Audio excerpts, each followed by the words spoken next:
Thank you very much. Wish you all the best. ఇంకా మంచి పాత్రలు చేయాలని కోరుకుంటున్నాం. అండ్ సప్తగిరి గారు.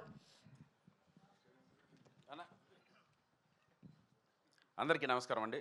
సతీ లీలావతి ఈరోజు ట్రైలర్ చూశారు. చాలా రిచ్గా ఉంది, గ్రాండ్ విజువల్స్ ఉన్నాయి. You are done great job sir, really. మీ వల్ల ఆ ట్రైలర్ని చాలా బాగా ఫోకస్గా చూడగలుగుతున్నాం. గ్రేట్. అలాగే కలర్ఫుల్ ఆర్టిస్టులు అందరూ ఉన్నారు. మా తాగుబోతు రమేష్ అండ్ సప్తగిరి అండ్ అందరూ చాలా బాగా యాక్ట్ చేసాం.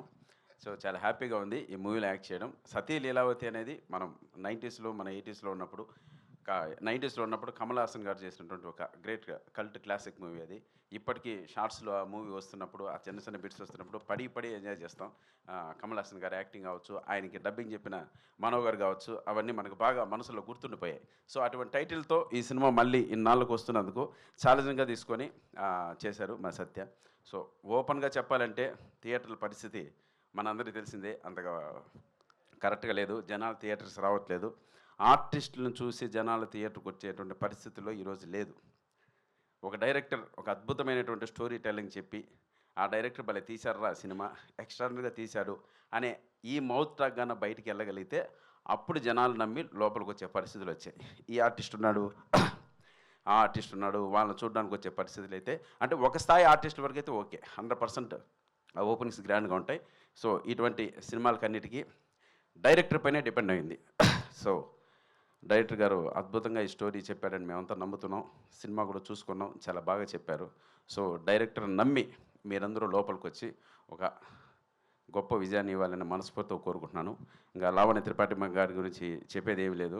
ఎటువంటి పరిస్థితుల్లో వచ్చి సినిమా చేశారో మనందరికీ తెలుసు. సో చాలా డేర్ స్టెప్ తీసుకొని ఈ సినిమా చేశారు madam. Hats off to you.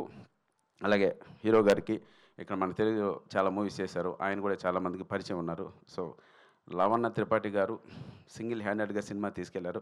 So ఇంకొక కత్తి కరాటే కూడా ఉంది ఈ సినిమాలో. సెబాస్టియన్, ఆయనతో నాకు ఫైట్ కూడా పెట్టాడు మా డైరెక్టరు. ఆ ఫైట్ మీరు బాగా ఎంజాయ్ చేస్తారు.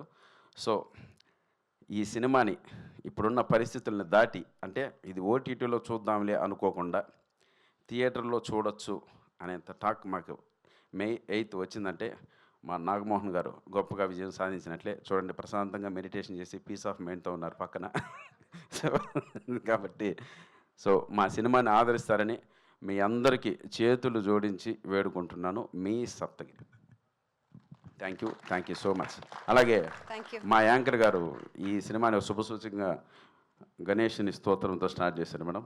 Really thank you so much. అది కూడా చాలా బాగుంది. ఆ స్తోత్రం విన్నప్పుడు ఆ తర్వాత ప్రోగ్రామ్ స్టార్ట్ అయ్యడం, మధ్యలో కూడా మన మోడీ గారు అలర్ట్ కూడా వచ్చింది అందరికీ, బెల్ అంతా. సో ఇవన్నీ శుభసూచకంగా భావించి May 8th ప్లీజ్ థియేటర్స్ రండి, మమ్మల్ని ఆదరించండి. మీ సప్తగిరి. థ్యాంక్